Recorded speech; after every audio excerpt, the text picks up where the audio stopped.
ازيكم حبايبي؟ عاملين ايه؟ يا رب تكونوا بخير وفي احسن حال.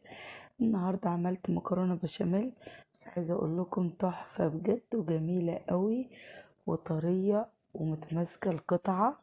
يعني عايزه اقول لكم حاجه جميله قوي، كمان مش لازقه في الصينيه خالص، واللون كمان جميل رائع جدا وهشه قوي قوي وخفيفه جدا والطعم حكايه. بصوا بقى، الفيديو بيتحدث عن نفسه. ايه رأيكم بقى؟ بصوا، تعملوها في اي مناسبة وتقدموها بالشكل ده. القطع يعني متماسكة وحلوة قوي، وهتطلع معاكم بكل سهولة. عايزة اقول لكم جميلة مزبدة قوي قوي بجد يعني. جميلة قوي واللون تحفة بجد. ايه رأيكم بقى؟ ومش لازقة في الصينية ولا اي حاجة، وطرية جدا ومتماسكة جدا وهشة، وسمكها حلو وعالي جدا.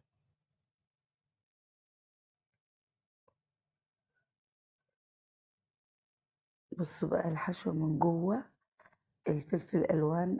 بصوا يعني حاجه جميله قوي. هنا اول حاجه معايا طبعا هعمل اللحمه دي حبايب قلبي. طبعا انت لو جايبها من عند الجزار هتعمليها زي كده بدون سمنه ولا زبده ولا اي حاجه. تمام، نقلب فيها كده شويه على نار عاليه، وبعدين اكون محضره بصلايه كبيره مقطعه ناعم، مكعبات ناعم يعني، وفلفل الوان معاكي طبعا، وهنقلب كده باستمرار طبعا. وبعدين كده خلاص هضيف البصل بتاعنا، وهقلب برضو لحد ما البصل مش ياخد لون، لا، يدبل شوية. هنا معايا طبعا اوراق الغار مطحون، زعتر مطحون، فلفل اسمر، بابريكا، والتوابل اللي انت بتحبيها طبعا.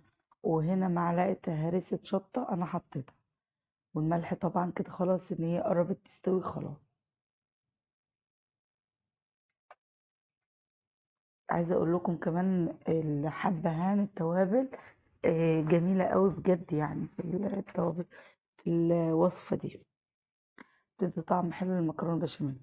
هنا طبعا الميه غليت وحطينا المكرونه، طبعا كلنا عارفين مثال المكرونه ازاي. هنا معايا طبعا ريت حليب كده كبير، احط فيه كيسين البشاميل ده من اي سوبر ماركت بيتباع، اسمها خلطه بشاميل. وطبعا لحد دلوقتي انا لسه ما ولعتش البوتاجاز خالص.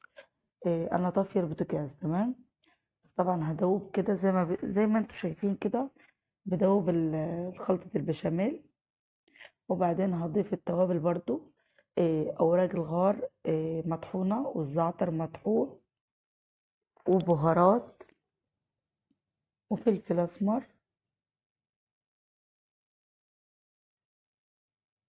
التوابل دي جميله قوي، بتدي طعم حلو.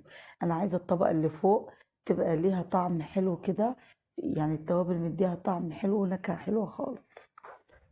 طبعا الملح، وكله ده انا لسه طبعا مولعتش على البوتاجاز تمام، يعني انا طافيه النار.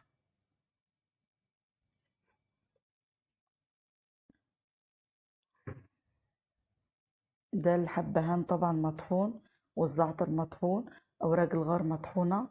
إيه، التوابل هي اللي بتدي طعم للبشاميل اللي معانا.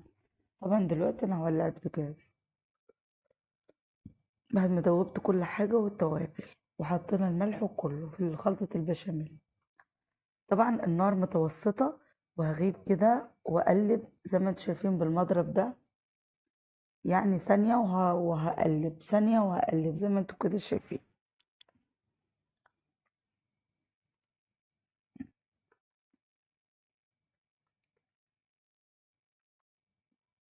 لحد طبعا القوام ما يتقل معايا. طبعا انت ما تسيبهاش وتتركيها وتطلعي بره عشان ما تكتلش معاك وتعمل كتل. عايزه اقول لكم والله والله كل اللي بياكل البشاميل مني بجد بجد بيقول لي يعني اكيد جايباها جاهزه. بجد يعني جميلة قوي.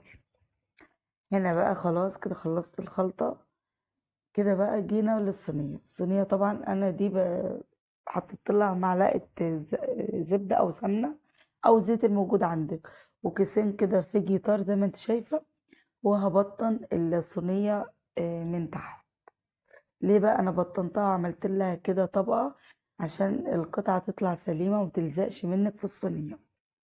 وطبعا الخليط اللي احنا عملناه خلطة البشاميل، صوص البشاميل، هحط طبقة كده من تحت. وبعدين هرص بقى المكرونة بتاعتي. عايزة اقول لكم جميلة قوي. بصوا بقى، لو انتوا ما عندكمش في جيتار، ممكن تحطي في الصينية في القعر يعني من تحت فوق السمنة، هتحطي بقسماط ناعم، يعني سوا ده او ده، عشان بس القطعة تطلع معاكي سليمة، وزي ما انت شفتيها كده متماسكة وما تلزقش في الصينية من تحت. طبعا انا برص المكرونة، والمكرونة لازم تسلقيها، ما تتهريش قوي زي ما انتوا شايفين كده، يعني تبقى كده ماسكة نفسها، عشان لسه طبعا هتدخل الفرن. بصوا بقى اللحمة بالفلفل الألوان جميلة قوي قوي بجد. يا ريت تدخلوا الفلفل الألوان لولادكم في كل أكلاتكم، عشان هو صحي جدا وفيه فيتامين سي عالي جدا. طبعا هحط الزيتون، في ناس هتستغرب بس أنا بحب الزيتون قوي في كل حاجة بصراحة، بيدي طعم حلو. كمان لو عندك جبنة رومي حطي، بشوري وحطي قطع جبنة رومي كده فوقيها، بجد بجد جميلة وبتفرق طعمها، بس أنا ما كانش موجود عندي.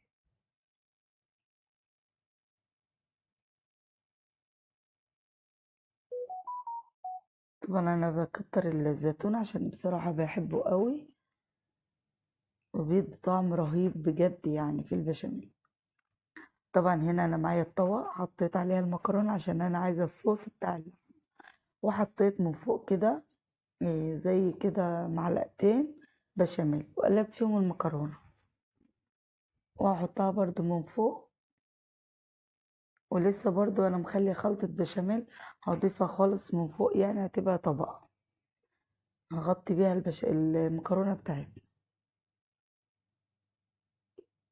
طبعا في الوقت ده انا كنت مسخنة الفرن.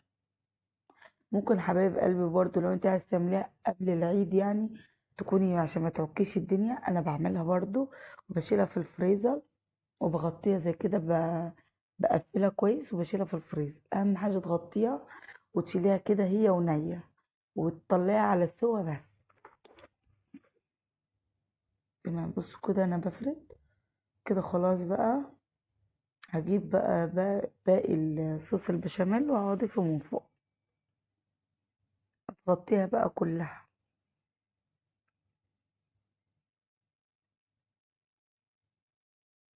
صوص البشاميل ده حلو قوي ان هو كده السمك كده، يعني ما تخلوهوش عالي قوي تخينة قوي الصوص، ولا ماهي قوي. طبعا انا برشه كده في الجيتار من فوق، دي طعم. بصوا بقى دخلتها الفرن وكده استوت وخلاص. اخر حاجة بقى هضيف الجبنة الموزاريلا. وطبعا انا مولعة الشواية، هحطها بعد ما اضيف الجبنة الموزاريلا، احطها تحت الشواية 5 دقايق يعني تاخد لون كده، والجبنة كده تسيح كده وتفقفق وتعمل كده لون اصفر ذهبي يعني، زي ما انتوا شفتوا. بعد كده خلاص هخرجها تبرد بقى وتقطعيها بقى بألف هنا وشفا.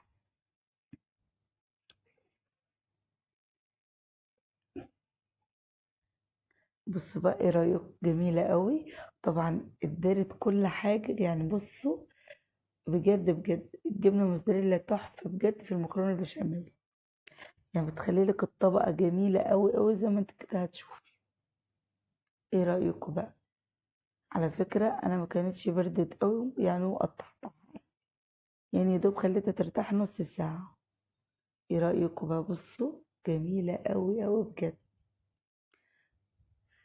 ان عجبكم الفيديو حبايب قلبي اضغطوا لي لايك وتفعيل زر الجرس، واللي ما اشتركش في قناة ام كرس يشترك. اعملوا لي شير على الصفحة. واللي مشتركش في الصفحة بتاعتي يعمل لي متابعة. ده كان فيديو النهاردة، طبعا بسيط جدا وسهل جدا، حاجة جميلة قوي. او بصوا مش لازقة خالص في الصينية. ايه رأيكم بقى؟ بجد بجد تحفة، تحفة وجميلة قوي. يعني القطعة بصوا متماسكة قوي قوي.